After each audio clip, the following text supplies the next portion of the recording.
Então, pessoal, vamos continuar ali a falar sobre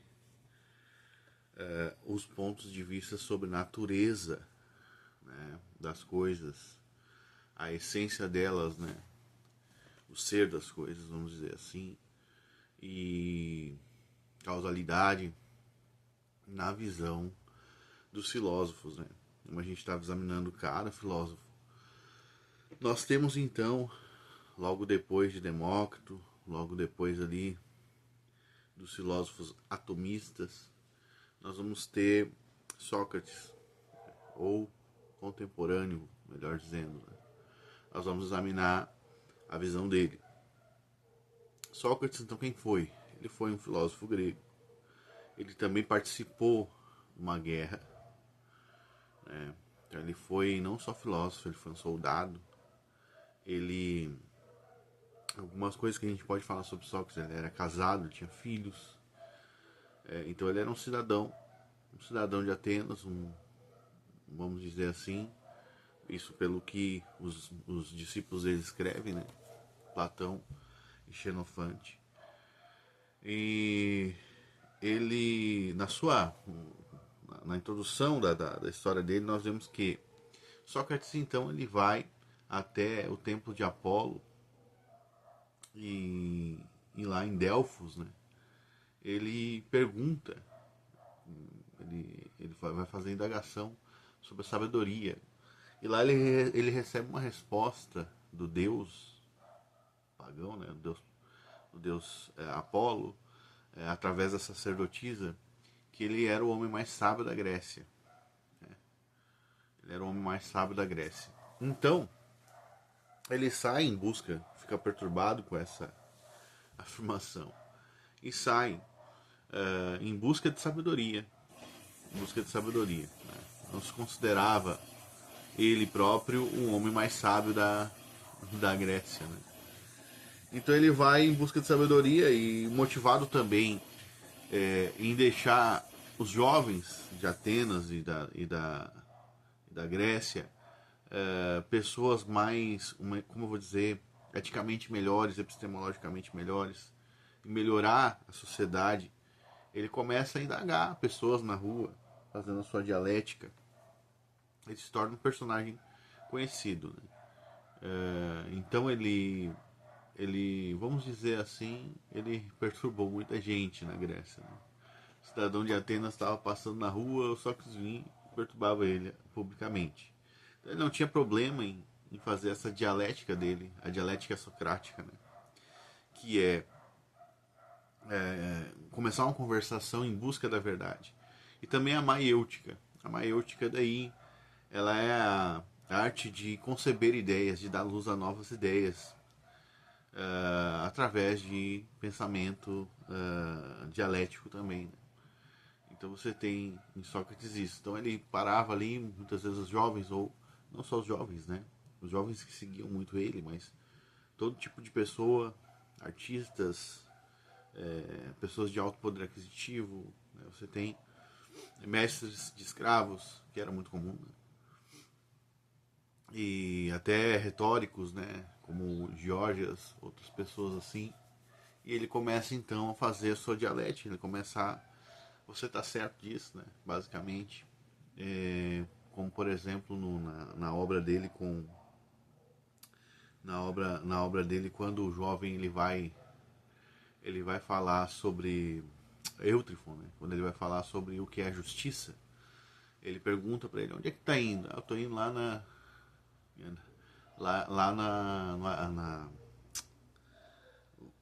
no julgamento, né? O pai dele vai ser julgado, ele vai depor contra o pai dele, esse jovem.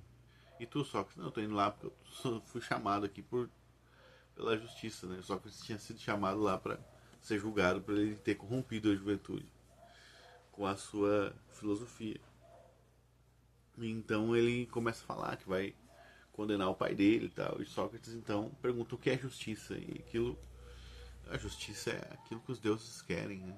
Justiça é o que é a vontade dos deuses. E aí Sócrates então a justiça é justiça porque Deus quer, porque os deuses querem, ou os deuses querem a justiça porque é justiça. Então ele fala sobre o universal de justiça. Né? Então são esses tipos de diálogos aí que Sócrates faz, né, sobre a realidade das coisas. Né? Então algo bem realmente necessário no nosso estudo de metafísica. E nós temos então, então vamos falar sobre as posições e as, vamos dizer assim, as visões socráticas sobre as coisas. Primeiramente, Sócrates, ele não defendia que... Então, ele vai defender epistemologicamente que os sentidos eles não podem nos dar o conhecimento. Mas ele não vai fazer isso de uma maneira direta, simplesmente dizer isso. Ele vai demonstrar através de vários exemplos. Né? Então ele vai usar o exemplo antigo, por exemplo, da tábua rasa. Né? Que a mente humana, isso aí é o que os filósofos antigos defendiam, é como uma tábua rasa, que nada tem escrito. Então quando o homem observa as coisas, o registro das coisas fica como se fosse impresso ali, né? Como se tu pegasse um selo assim e amassasse um prego ou alguma coisa e amassasse aquela argila, né? Que é a tábua, que é a mente, então ficasse aquela marca.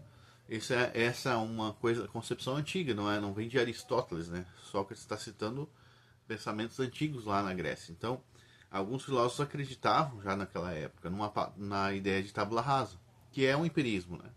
Você não sabe, então você nunca viu, por exemplo, uma mesa, então você observa uma mesa, então sua mente aprende que aquilo é uma mesa. Né? Como se ela fosse uma folha em branco ou uma tábua rasa, então alguém escreve nela, você, ou os sentidos, né? Deixam impresso na sua mente que aquilo ali é uma mesa. Então Sócrates vai combater essa ideia, né? Acho que na obra dele Teteto e Timeu e outras obras, Menon também. E depois então ele vai partir para rejeitando o empirismo como base de sustentação epistemológica. Né? Então ele rejeitando o empirismo como primeiro princípio epistêmico. Ele vai defender também, para demonstrar isso, a famosa analogia da caverna. Né?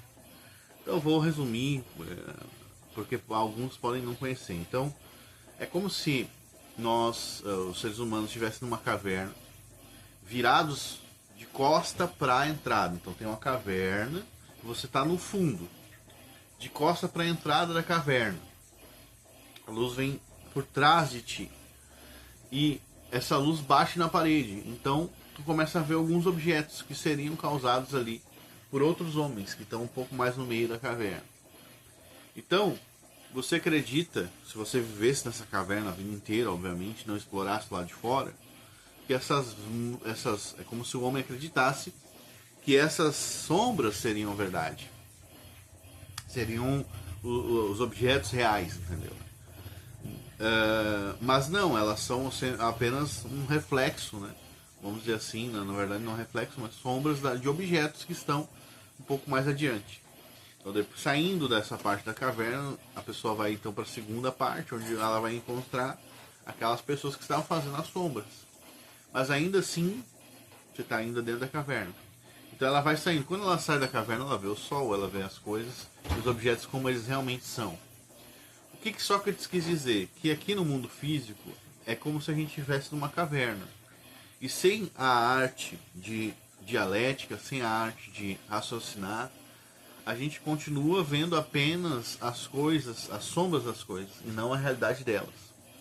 Então, apenas com os sentidos, né? Apenas com o empirismo, apenas com a concepção empírica, né? De que o conhecimento é aquilo que nós podemos ver, tocar, sentir, nós temos só sombras e não a realidade. A realidade das coisas está nos universais. Né? Só que isso vai defender ideias de universais em diversos textos. Né?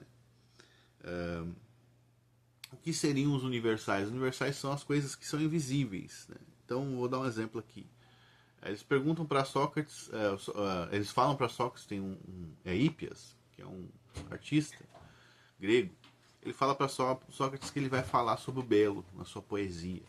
Então Sócrates pergunta para ele o que é o belo. E então fica aquele diálogo praticamente inteiro sobre o que é o belo, né? E Hípias então ele vai dizer que o belo é uma bela mulher. A resposta dele para Sócrates, belo, a gente sabe. Aí Sócrates, tá, mas uma bela égua, não é belo? A égua ela é bonita, mas é uma bela mulher, mas daí só que eu não perguntei se algo é bonito. Eu perguntei o que é o belo, o que é a beleza. Tu vai falar sobre beleza. Então ele vai dando exemplos ali, né? E para demonstrar que Hippias que ele não entendeu o que, não entende nem o que é o belo. Então, o que Sócrates quer dizer? Que a beleza é algo que tem a ver com os universais, não apenas com os sentidos. Isso aí parece, né? Ela tem a ver com proporções geométricas, com harmonia, com algo com o universal que está além dos sentidos, obviamente. E todo o conjunto daquilo que é essa beleza, né? Todas as categorias que a beleza traz consigo, harmonia, enfim. Então você percebe como é que eu vou dizer, a busca de Sócrates epistemológica pela natureza das coisas em si. E a metafísica vai lidar com a natureza das coisas em si. Então, a gente já viu isso antes, Sócrates defendia com Demiurgo. Ele era o Deus, né? Ele chama de Deus na República. Criou o mundo através dessas ideias universais. Essas ideias universais estão em um mundo chamado mundo das ideias, ou né, o lugar, né, onde esses pensamentos estão.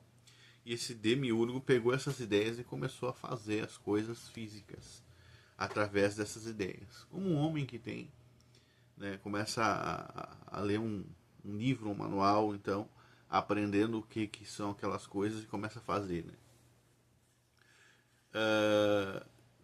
Outra coisa que a gente pode falar sobre ele, isso aí a gente está falando ainda sobre a visão dele do ser das coisas. A ideia dele de aprendizagem, então, já que os sentidos não poderiam fornecer o conhecimento, Sócrates ele vai defender que o homem ele lembrava daquilo que ele estava, vamos dizer, entre aspas, aprendendo. Então ele não aprendia, na verdade, ele lembrava. Essa é a chamada teoria da reminiscência. Tá? Essa teoria da reminiscência ela vai dizer respeito a vidas passadas. Então, a crença de Sócrates, né, Platão, enfim, era que na vida passada, então, a pessoa tinha aprendido, então ela se lembrava nessa. Essa teoria tem diversos problemas, né?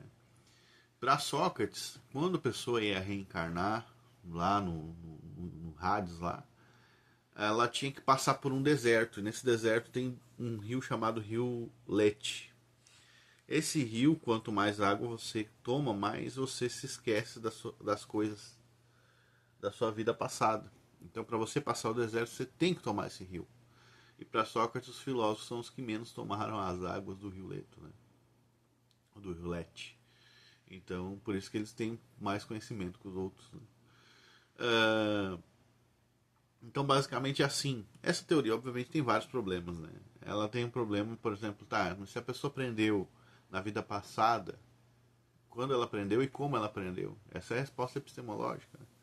Se ela aprendeu na vida passada, então ela aprendeu através de alguma maneira. De que maneira que foi, né? Agora, então sempre vai ter a questão, nunca vai ser uma resposta definitiva sobre epistemologia. Já a visão de Agostinho, em De Magistro, que é basicamente o ocasionalismo epistêmico, não, Deus ensinou, o mestre interior ensina. Né? Então, você não tem aquele retrocesso infinito, né? Que causa a teoria da reminiscência. Para que em algum momento a pessoa vai ter aprendido. Mas na vida passada ela aprendeu, ela se lembrou de novo das coisas. Então, se ela sempre se lembra, em algum momento ela aprendeu.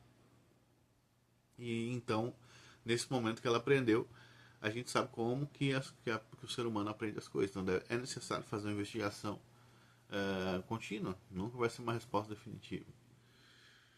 Então, além dessa teoria da reminiscência, então a gente falou sobre epistemologia, a gente falou sobre o ser das coisas, agora a visão dele sobre causalidade. Sócrates vai defender que existe uma causalidade geral de Deus nas coisas. Então Deus ele regula e controla e causa as coisas. Né? Mas vai defender ainda que existe dentro de cada ser humano a liberdade dele. dele fazer esses movimentos de causalidade.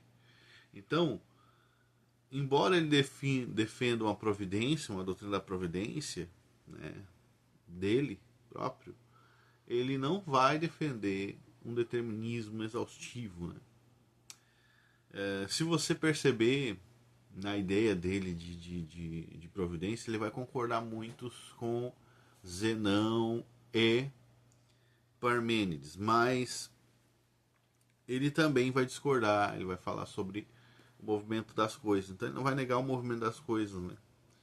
Então ele vai entender que existe esse negócio de algo fixo, mas ao mesmo tempo ele vai tentar fazer uma conciliação da sua própria ideia. Então ele não vai defender um determinismo ou a natureza fixa das coisas, né?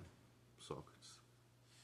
Então para ele existia um Deus que criava, causava e controlava as coisas. Mas a criatura ainda tinha liberdade. Tem diversas curiosidades que a gente pode falar sobre Sócrates. Sócrates ele era adepto da crença que existia um lugar chamado Atlântida, né? E era um lugar muito avançado numa ilha, né? Muito avançado na tecnologia, e não só na tecnologia, mas no conhecimento. E porque eles se tornaram orgulhosos, Deus, Demiurgo, enfim, os afogou. Matou todos eles e destruiu a ilha.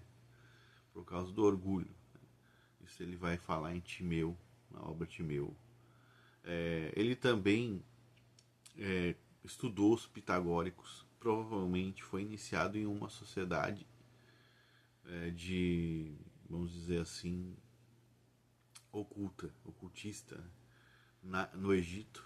Então, ele estudou com os pitagóricos e ele tinha, por exemplo, a matemática, a geometria e todas as coisas derivadas da matemática, né, como ciência absoluta. Ele tinha isso em autoestima. Isso se estudou na escola pitagórica. Né? Tem uma grande ligação com a escola pitagórica, a questão geométrica principalmente. Então você tem essas características dele. Tá? Então a gente falou sobre a visão dele de natureza das coisas, a visão dele de que a natureza real das coisas, né, só pode ser vista, a natureza epistemológica das coisas, no mundo das ideias, né, ou seja, fora do empirismo. Isso aí significa que ele era um racionalista,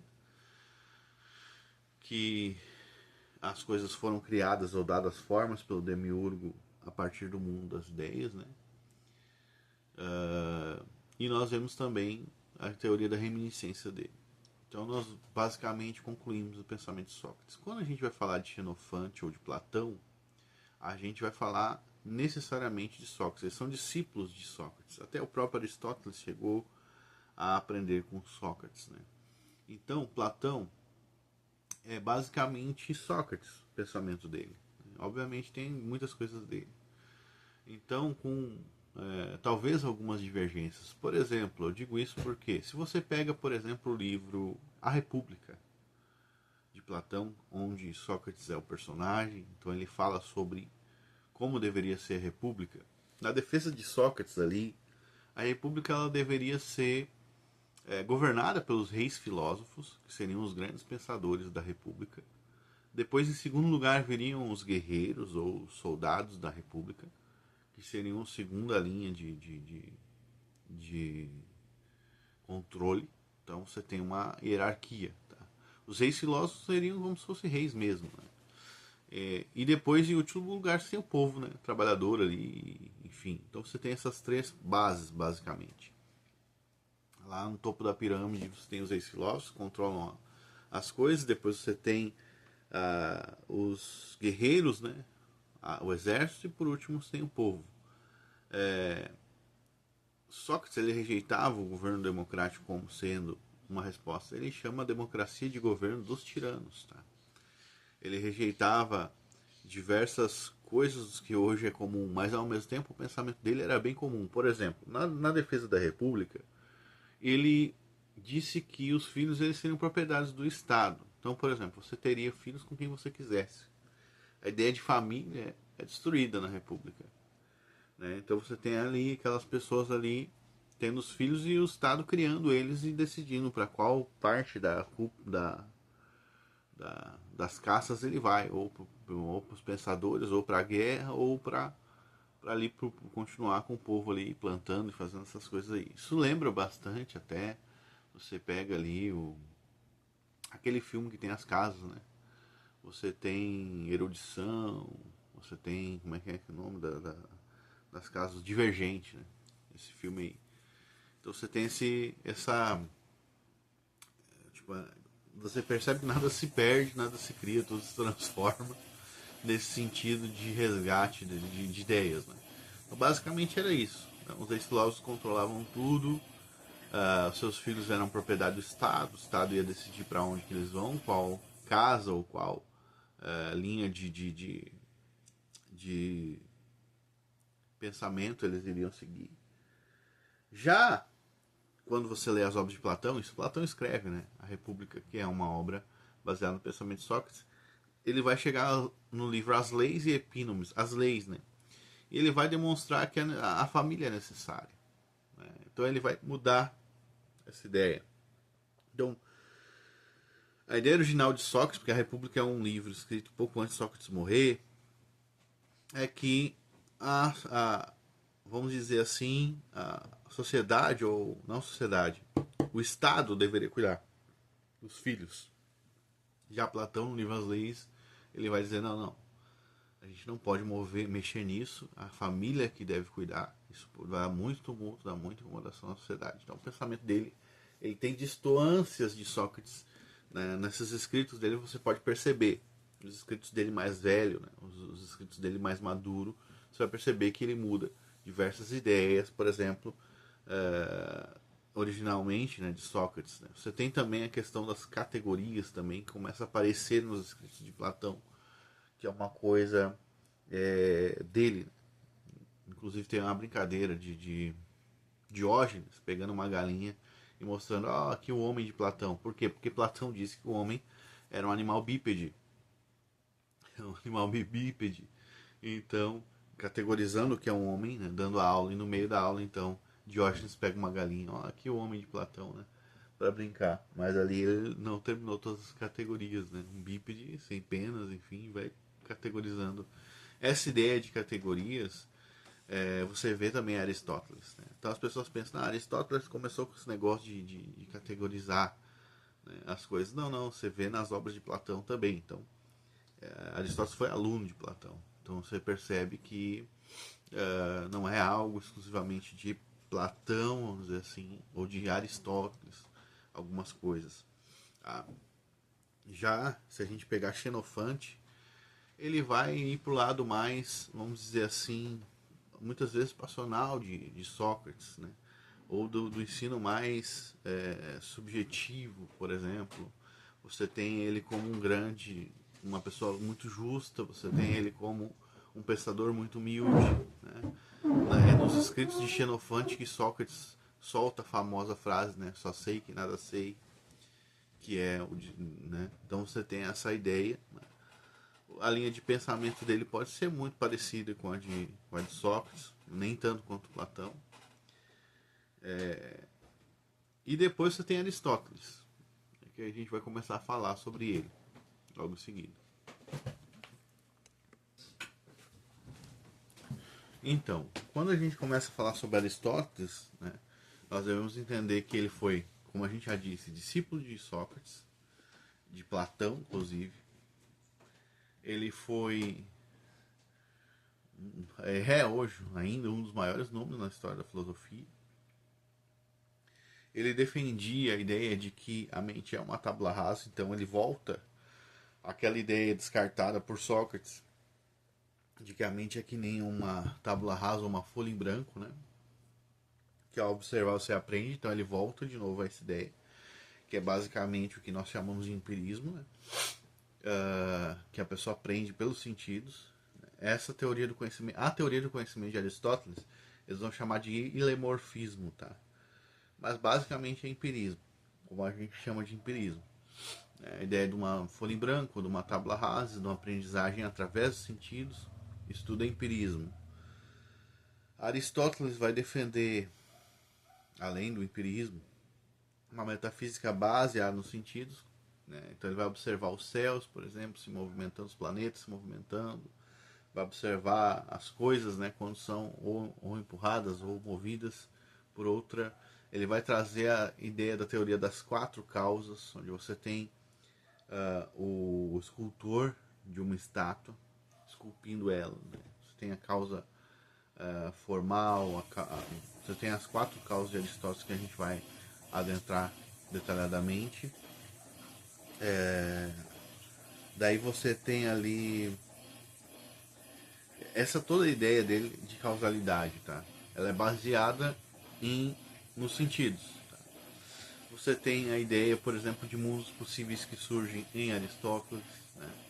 As pessoas pensam que foi Molina que deu origem à ideia de mundos possíveis, né? Ou molinismo. Não, não, Aristóteles.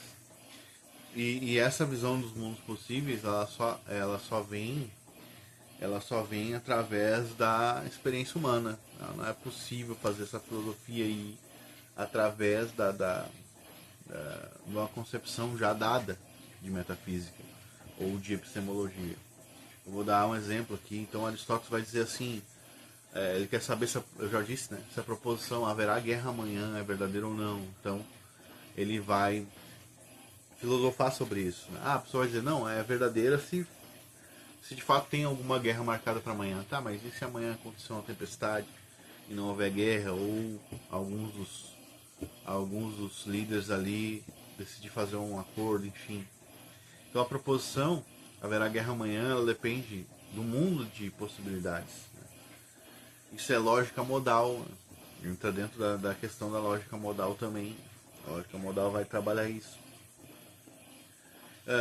Isso também se usa, eles usam esse tipo de raciocínio para explicar a metafísica bíblica, muitas vezes, os aristotélicos. Por exemplo, Jesus disse que ele poderia chamar uma legião de anjos. Então, tá vendo? Então é verdade que ele poderia chamar uma legião de anjos. Essa possibilidade existe. Então o decreto de Deus, ele leva em consideração a liberdade humana nesse sentido, olha só. De maneira que Deus decreta que o homem cause faça as coisas, mas é o homem que dá forma ao ato, às coisas, enfim. Tipo, é uma coisa absurda, assim. Ou como se Deus simplesmente excluísse o mundo de possibilidades que ele não queria. Mas isso não significa nada, né? Se Jesus disse, né? Eu poderia chamar uma legião de anjos, ele poderia eticamente, ele poderia circunstancialmente. Mas isso não quer dizer que ele poderia decretalmente. Mas então é mentira, por quê? Onde Jesus disse que ele está falando isso em relação aos decretos. Aliás, ele não fala, porque ele diz assim, ó, como pois se cumpririam as escrituras, né? Ele fala logo depois, né? Se ele fizesse isso. Ou seja, ele não pode, em termos de decreto, fazer isso. Né? Em termos de determinação, de metafísica, fazer o que ele bem entende. Ele tem que fazer a vontade de Deus.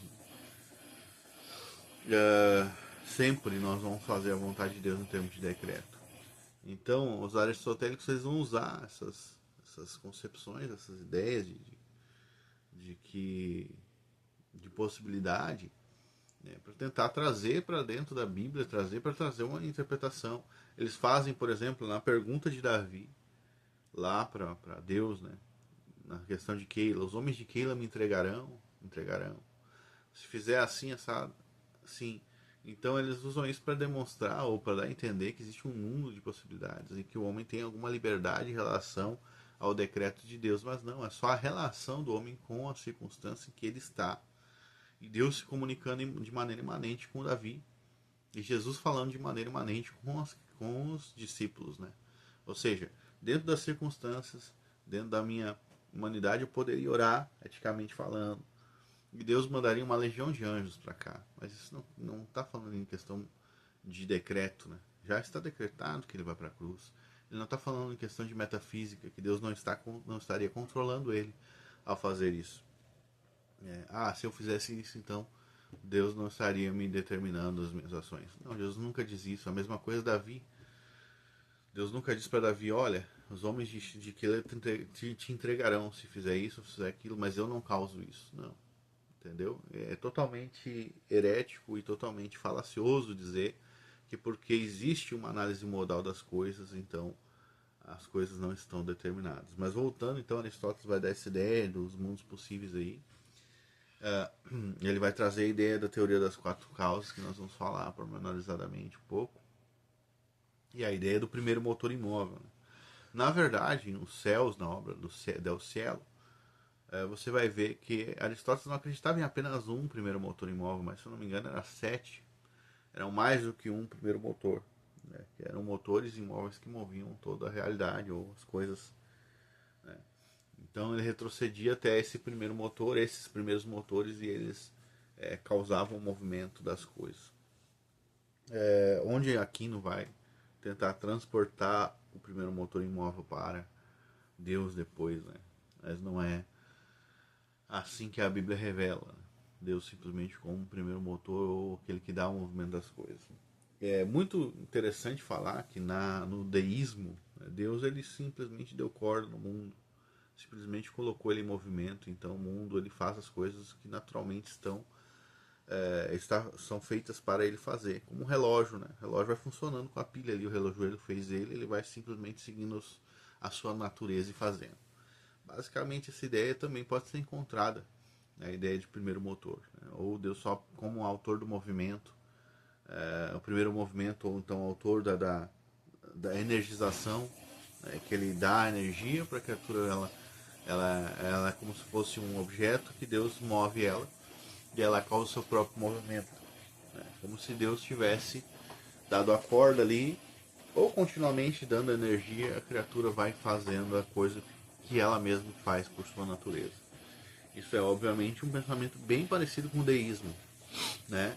Então, muitos vão acusar aí o ocasionalismo de panteísmo, da ideia de que o ocasionalista defende que tudo é Deus, porque Deus é a única causa real no sentido metafísico.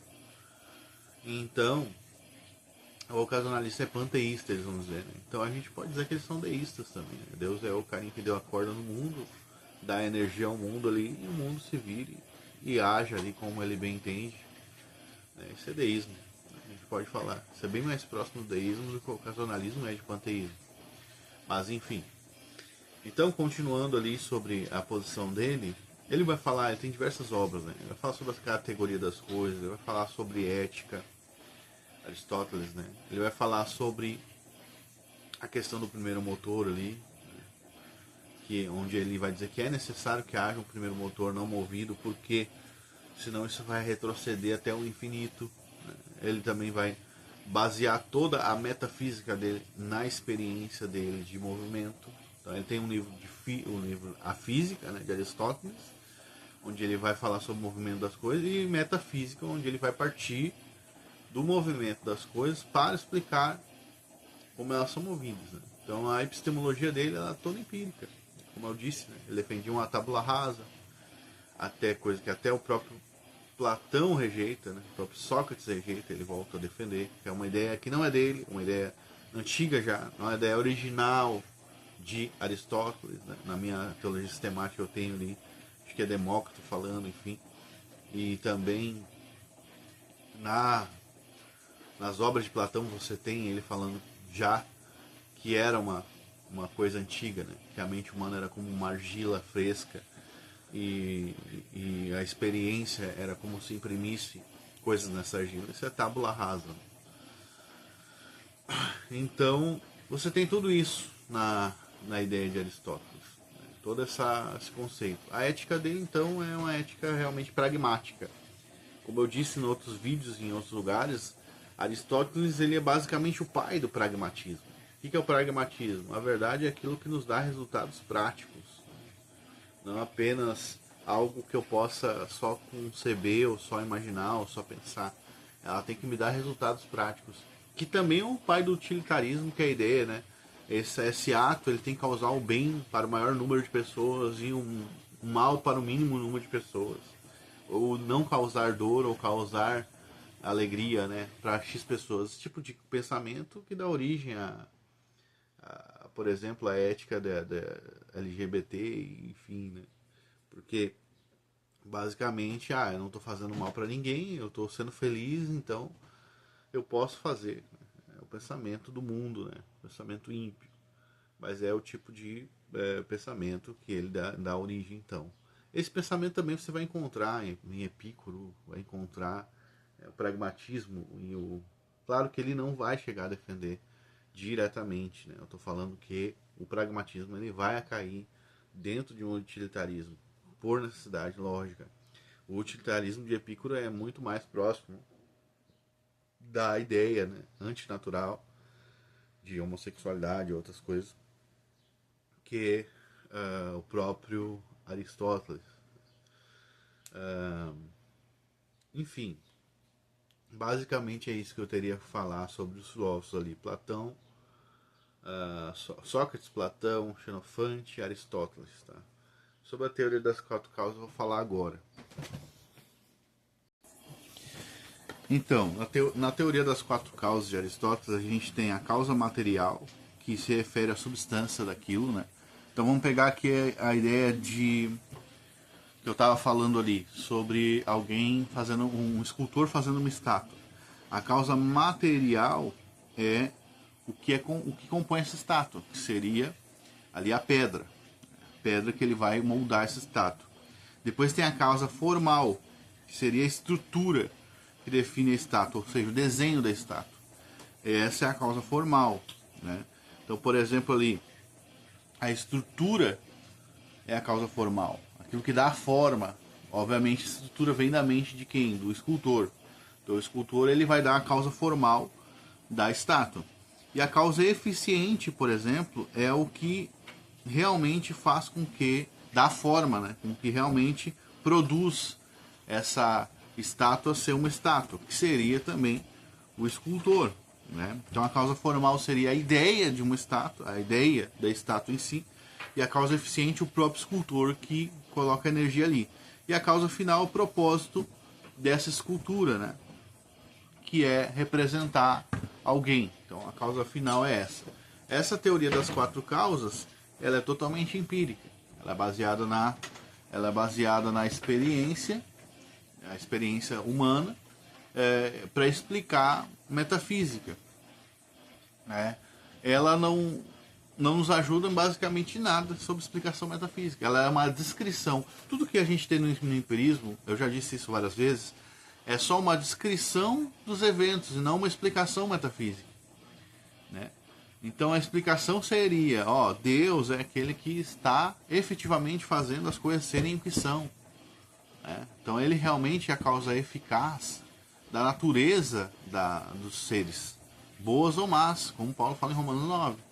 Isso é uma explicação, não apenas reduzir e fazer uma teoria dentro dessas causas, mas ele não é a causa X, causa Y, não. Explicação é explicação. Deus está dando forma, Deus tem a ideia de um vaso de ira e de um vaso de misericórdia, e Deus eficazmente está dando forma a essas naturezas, né? Mas aí ele está lidando com a massa caída. Não, porque as características malignas vêm da mão de Deus, na questão de vaso de ira e vaso de misericórdia. O próprio Adão, antes de cair, já é barro na mão de Deus. Os próprios anjos, antes de cair. Então, Paulo não está reduzindo algo a uma metafísica pós-lapso, né? Ele está tratando sobre Deus ser aquele que encerra todos debaixo da desobediência, Romanos 11, 32. Então Deus é aquele que causa tudo, que as características boas ou más da criação vêm diretamente dele. Então, a teoria das 4 causas ela não pode ajudar o tomista, se ele lê a Bíblia, né, ou o aristotélico, a criar uma teoria de metafísica que livre Deus de ser aquele que causa o pecado, que causa o ato pecaminoso, né? Ou que causa o desejo pecaminoso. Não tem como, a não ser que ele jogue a Bíblia fora. Então, mas essas seriam as teorias das 4 causas de Aristóteles. Eu faço essa ligação aqui por causa das críticas que a gente tem enfrentado sobre o ocasionalismo, né? Mas eu quero que você, então, preste atenção sobre nesse vídeo, principalmente sobre o que Aristóteles pensava sobre a teoria das quatro causas, sobre a questão da teoria do conhecimento, que ele cria que era uma tábula rasa da mente humana, né? E vou finalizar essa parte do vídeo aqui com essa teoria de Aristóteles das quatro causas, essa reflexão. Ok? Vou fazer hoje, nós vamos ter aproximadamente 2 horas, talvez um pouco mais de aula. Esse vídeo aqui ele deve ter em torno dos 50 minutos, acredito, mas eu vou postar mais. E esse é só para iniciar, tá? Depois eu vou partir, vou continuar examinando na linha temporal os filósofos, o que eles pensavam, para a gente poder adentrar dentro dos conceitos de metafísicas que existem, tá? Que é algo daí que nós não vamos analisar historicamente, nós vamos analisar o conceito, por exemplo, o ocasionalismo, o conceito inteiro de ocasionalismo, o que o Ghazali pensava, o que Nicholas Malebranche pensava, o que Vincent Chung pensa, o que Ralph Skinner pensava. Então nós vamos pegar esses conceitos e vamos trabalhar o que Jonathan Edwards pensava. E a gente vai trabalhar o pensamento deles do ocasionalismo e o que ocasionalismo, o quão, aí você vai perceber o quanto alguém era ocasionalista, o quanto não é, o quanto alguém era aristotélico, o quanto não é, porque isso existe na filosofia. As pessoas elas não se prendem dentro de muitas vezes dentro de uma linha de pensamento só, e elas estão mais próximas de uma coisa do que de outra. Você vai perceber isso na história da filosofia, a gente vai analisar isso. Quando a gente analisar as coisas, ou seja, o pensamento propriamente dito, né? Ou ocasionalismo, ou concorrentismo, ou, enfim, a ideia metafísica arminiana, né? De causalidade, que a gente viu lá sobre providência geral e providência especial, né? E a gente vai analisar o quanto são uma coisa ou outra, né? Você vai analisar também que o arminianismo está muito próximo do tomismo, assim como aqueles que defendem concorrentismo, né?